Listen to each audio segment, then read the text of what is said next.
Gusto nyo ba na gumaling ang iyong sakit sa pasma sa mukha, pasma sa katawan? Yang pasma na yan ay resulta sa binat sa katawan. Dahil yan sa sobrang pagtatrabaho natin. Ito ang ating gagawin. Bumili kayo ng isang mahiwagang luya kagaya nito. Ilagay lamang ito sa nagbabagang apoy dito sa kaldero. Ilagay natin kahit kunti lamang. Ayan. At pagkatapos, lagyan natin ng bigas na palay. Ito yung bigas na palay. Kahit kunti lamang, ilagay natin sa kaldero. At pagkatapos, lagyan natin ng coke. At pagkatapos, lagyan natin ng coke. Bumili tayo ng coke doon sa tindahan at ilagay dito sa kaldero. Yan. Pwede kalahati lamang ang ilagay. At pagkatapos, lagyan natin ng ice water o malamig na tubig.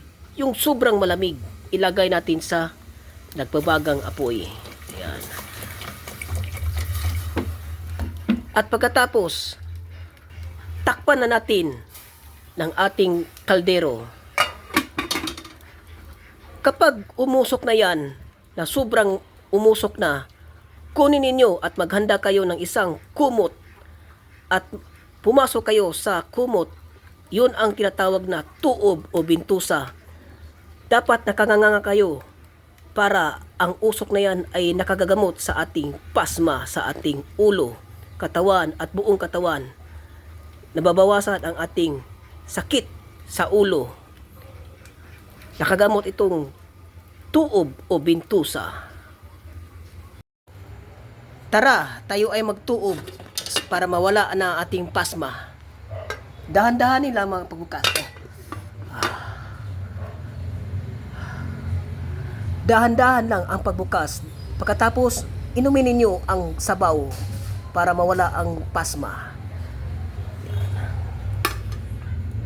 Huwag kalimutan mag-likes at mag-shares at mag-subscribes para laging updated sa mga gamot. Ganun lamang ang tuob o bintusa para mawala ang pasma. Gusto nyo ba na gumaling ang iyong sakit sa balikat, sakit sa baywang, at sakit sa tuhod? Lahat ng mga kasukasuan ay sobrang sakit. Yan ay sa sobrang trabaho natin, mga kaidol.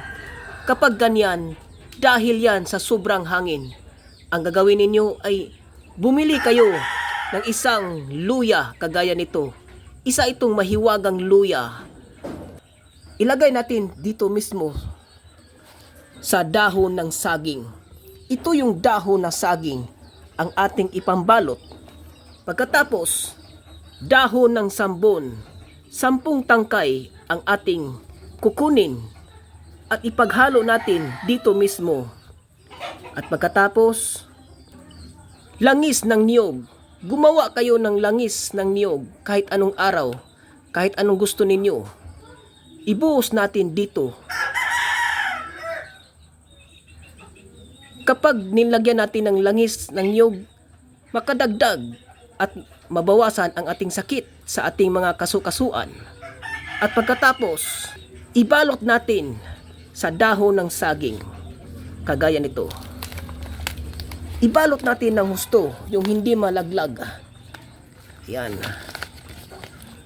At pagkatapos, tara, ilagay natin ang pinagbalot natin na herbal. Ito yung herbal tips para sa inyo mga kaidol, para gumaling na ang ating mga sakit sa ating katawan. Dito natin ilagay sa nagbabagang apoy. Ayan. Lutuin natin ng 2 minuto.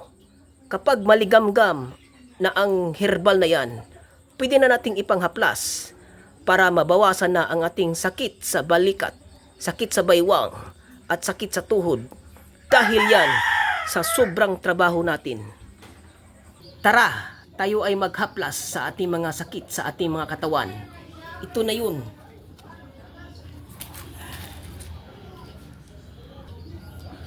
Pigain ng mabuti para mabawasan na ang ating mga sakit. Kagaya nito. Kung masakit ang iyong balikat, kagaya nito, haplasin lamang. Yan. Ayan.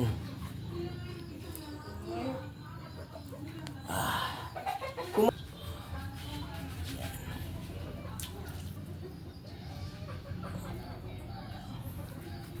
Yan.